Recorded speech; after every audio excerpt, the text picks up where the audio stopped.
Everyone thinks the greatest enemy a pirate ever faced was a Royal Navy warship, cannons, red coats, an empire hunting them across the Atlantic.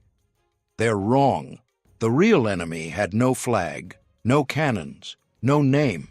It was the ship itself, and everything it took just to keep 80 men alive on a wooden box drifting through open ocean for months at a time. No supply chains, no hospitals, no government, no law. And yet, they built one, their own. This is the story of how pirates during the Golden Age, 1650 to 1730, engineered one of the most surprisingly functional societies in maritime history. Not from heroism, not from mythology, from desperation, pragmatism, and the brutal logic of survival at sea. Here's something most history books bury in a footnote. Pirates elected their captains. On a Royal Navy vessel, the captain was appointed by the Crown. His word was absolute. His punishment was instant. Flogging, hanging, keel hauling at his sole discretion. The crew had no voice, no recourse, no rights. On a pirate ship, the crew voted. Before a voyage, the men would gather, sometimes on deck, sometimes on shore, and debate. They nominated captains, they argued, then they counted hands. The captain could be removed the same way he was chosen. A captain voted in can be voted out, as the saying went among the Brotherhood of the Coast. He commands in battle. In all else, he answers to us. This wasn't anarchy, it was structure. The captain held total authority during combat, because combat required instant obedience or everyone died. But in peacetime sailing, he was answerable to the crew's elected council. And they didn't stop at captains. Pirates also elected a quartermaster, a separate officer who managed food distribution, disciplined disputes, and divided the plunder. His job was specifically to keep the captain honest. A check and balance on a wooden ship in the middle of the Atlantic, invented before the United States Constitution by roughly 50 years. Why did this work? Because the alternative was mutiny, and mutiny meant death for everyone. The men who designed these systems weren't idealists. They were former merchant sailors and naval men who had lived under brutal hierarchies. They knew exactly what didn't work, and they built the opposite. But democracy alone doesn't keep a ship moving. Coming up, the document that every pirate signed before stepping aboard, and the surprising clause that modern labor unions would recognize immediately. Before a ship left harbor, every crew member signed a document. The Articles of Agreement, or the ship's articles, were the pirate constitution, handwritten, specific, binding. Bartholomew Roberts, one of the most successful pirates of the era, ran his ship under 11 written articles.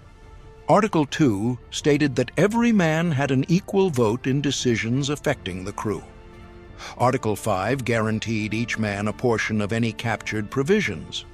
Article 9 prohibited gambling.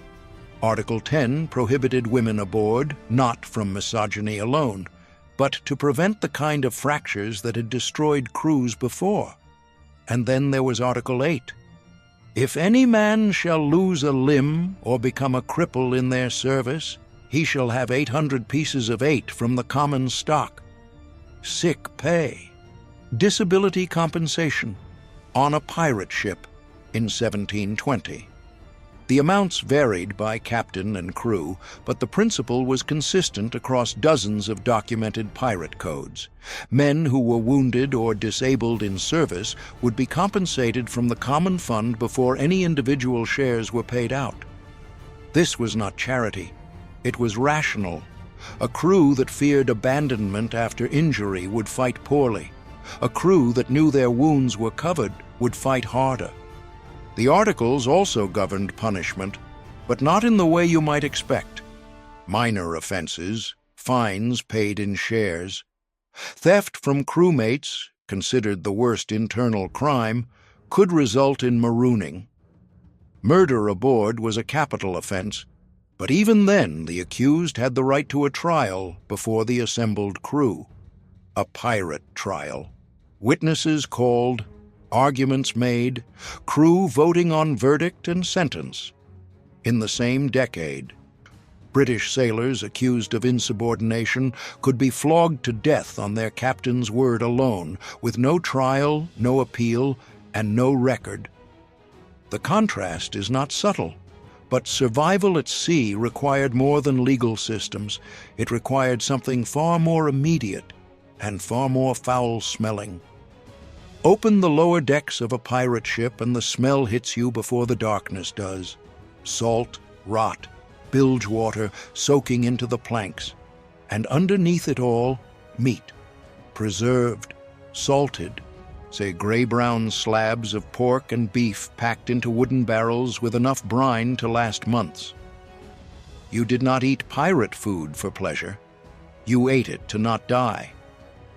The standard ration on most ships of the era was roughly half a pound of salted meat per day, supplemented by ship's biscuit, hardtack, a dense, nearly indestructible cracker made of flour and water, nutritionally barren, architecturally remarkable, when fresh, tolerable, after 6 weeks at sea, colonized by weevils. For sailors learned to tap the hardtack on the table before eating it, to knock the insects out before consuming what remained. But pirates had one significant dietary advantage over Royal Navy crews: plunder. When a pirate ship took a merchant vessel, the first priority was rarely gold. It was provisions: fresh water, citrus, sugar, rum, wine, livestock. A captured ship's pantry could extend a voyage by weeks and dramatically change the health of a crew. This is not a small detail. This is strategic. Pirate captains who understood nutrition, even without the word, raided specifically for food. Edward Lowe, operating in the early 1720s, was documented seizing cargo vessels primarily for their provisions before stripping them of valuables. The food was worth more to the mission than the silver. But even with raiding, one problem could not be stolen away. One enemy crept silently through the crew for weeks before anyone even understood what was happening. And by the time they did, men were already dying. It began with exhaustion, not the normal tiredness of hard sailing, something deeper, a heaviness in the legs, an ache in the gums that wouldn't pass, small bruises appearing on the skin for no reason. Then the teeth. Scurvy, caused by severe vitamin C deficiency, was the single deadliest threat to any long-distance maritime crew in the 17th and 18th centuries. On some voyages, it killed more men than combat, storms, and shipwrecks combined. The biology is brutal. Without vitamin C, the body cannot produce collagen. Connective tissue breaks down. Old wounds that healed years ago reopen. Gums swell and blacken. Teeth loosen and fall. In advanced stages, men who had broken legs as children would find those breaks opening again. The calcium structure literally failing inside the body. A man who had been healthy 3 weeks earlier could be dead in 10 days. Pirates, like all sailors, who did not fully understand the cause, what they understood was pattern. Crews that spent time in port, eating fruit, fresh vegetables, fresh meat, came back healthier and lasted longer at sea. Captains who were smart made sure to raid for citrus when they found it. Some pirate crews developed informal rules about provisioning stops. Nassau in the Bahamas, the great pirate republic of the era, sat conveniently in the Caribbean, close enough to fruit-bearing islands to allow regular restocking. This was not accident, it was adaptation. The pirates who survived long enough to become legends were the ones who solved these problems faster than their competitors.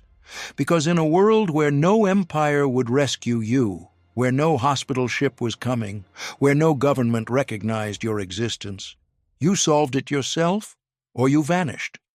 And the greatest test of that capacity came not from scurvy, not from hunger, but from something that could tear a ship apart in hours. The Caribbean in hurricane season is not a metaphor. It is a physical fact.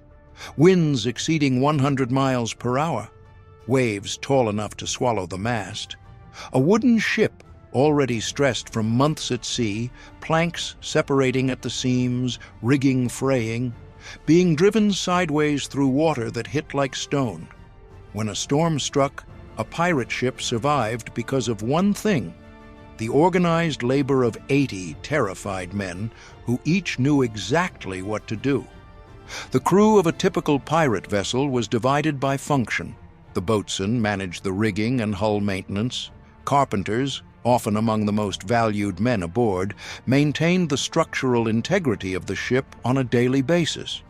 During storms, their role became critical. Ships leaked constantly.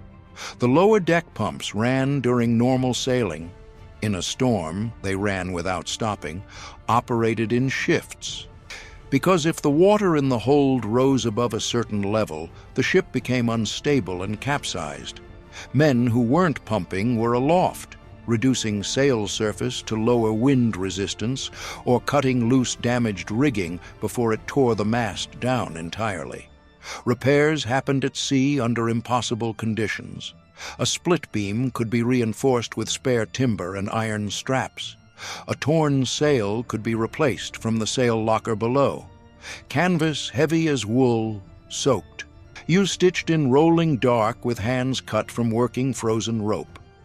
"We lost 2 men to the sea that night," reads a surviving account from a captured pirate crew in 1717. "The rest did not stop moving until the sun came up." The hierarchy that functioned here was not the elected hierarchy of peacetime. This was emergency protocol. The boatswain shouted. The captain commanded. Men obeyed without discussion. The same men who voted on whether to attack a target, who negotiated their shares before departure, who filed grievances with the quartermaster over food portions, those men in a storm operated as a single organism. That duality, radical democracy in calm water, rigid hierarchy in crisis, is what made the pirate ship functional. Neither extreme alone would have worked, but even the best-run ship, the best-designed articles, the most effective democracy, none of it could survive the one force more dangerous than any storm, and the men themselves. 80 men on a ship for 6 months, shared food, shared water, shared sleeping quarters so tight that hammocks were staggered by shift. When one man got up, another lay down in the same canvas. The same air, the same smell, the same arguments that never fully resolved, carried forward day after day until someone snapped. The articles were the pressure valve. When a dispute arose, stolen food, accusations of cowardice in battle, unfair distribution of shares, it went to the quartermaster first. He mediated. If the dispute couldn't be resolved, it went to a crew assembly. Witnesses, arguments, vote. This wasn't slow. Aboard ship, it happened fast. The crew needed resolution to function. What it prevented, most of the time, was the alternative, a confrontation that escalated into violence, which split the crew into factions, which ended in blood and a leaderless ship drifting while 2 groups of men finished killing each other. That happened too. Documented cases of pirate mutinies that destroyed the entire crew exist throughout the period. But historians who've studied the articles in detail note something striking. Ships with written, signed agreements appear in the record far less frequently as sites of catastrophic internal violence than Royal Navy vessels under absolute captain authority. The men who built these systems understood something fundamental: that trust is a functional requirement, not a luxury. That a crew which believed the system was fair would hold together under pressure. That a crew which believed they were being exploited would, eventually, stop cooperating in ways that would get them all killed. The golden age of piracy ended not because pirates were defeated in battle. It ended because the world around them changed. Navies grew, trade routes hardened. The economic conditions that made piracy viable collapsed. The Republic of Nassau fell in 1718 when Woodes Rogers arrived as royal governor and offered pardons to those who surrendered. Most took it. But what they left behind, the articles, the voting systems, the disability pay, the trial procedures, were documented, studied, and in some cases, quietly borrowed. The pirate of popular imagination carries a sword and shouts into the wind.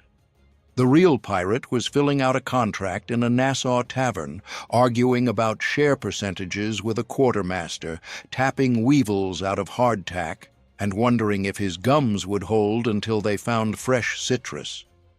The legend was built on battles. The reality was built on systems. What made the golden age of piracy remarkable, and what's almost never discussed, is that these men, without education, without legal status, without any institutional support, invented workable solutions to every practical problem of organizational life at sea. Fair distribution, injury compensation, dispute resolution, crisis command structure, democratic accountability. Not perfectly, not without violence, not without failure, but well enough to survive, for decades, as a functioning alternative to every navy and merchant fleet they sailed against. The sword was real, but the contract made the sword possible. What aspect of pirate life do you want to explore next? Comment below. We read everything.